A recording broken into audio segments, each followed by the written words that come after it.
Hello বন্ধুরা, আমি চলে এলাম তোমাদের কাছে ছোট্ট মিনি ব্লগ নিয়ে। আমি তোমাদের পুষ্পা। তোমরা সবাই কেমন আছো? আমি তো খুব ভালো আছি। আজকের এই মিনি ব্লগে তোমাদের দেখাবো আমাদের বাড়ির পাশে মনসা পূজা হচ্ছে। সেই মনসা পূজার প্যান্ডেলটা কত সুন্দর অসাধারণ করে সাজিয়েছে, দারুণ ফুল টুল দিয়ে সাজিয়েছে। এটা হচ্ছে বটতলা কমিটি মায়ের মনসা পূজা। এটা হচ্ছে আমাদের বাড়ির সামনাসামনি পুজো, মানে একদম বাড়ির কাছে। তো দেখো চারিদিকে কত সুন্দর লাইট টাইট দিয়েছে। আবার প্যান্ডেলের পাশাপাশি পরীদেরকেও রেখেছে।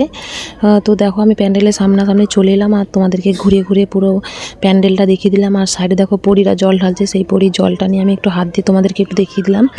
দেখো কত সুন্দর পরীগুলো সাজিয়েছে। আর এই প্যান্ডেলটা কিন্তু সাজিয়েছে নিমাই সেট। উনি প্রতি বছর এই প্যান্ডেলগুলো দায়িত্ব নেয়, ফুল টুল দিয়ে, ওনারই ফুল এইসব।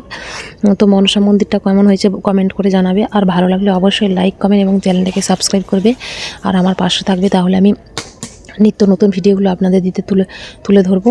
তো শেষে একটা মেয়ের নাচ ছিল। তো এখানেই বন্ধুরা ভালো থাকবে, সুস্থ থাকবে। আবার আমি নেক্সট ভিডিও নিয়ে আসছি আপনাদের কাছে। আজকের মতো এখানেই, সবাইকে বাই বাই।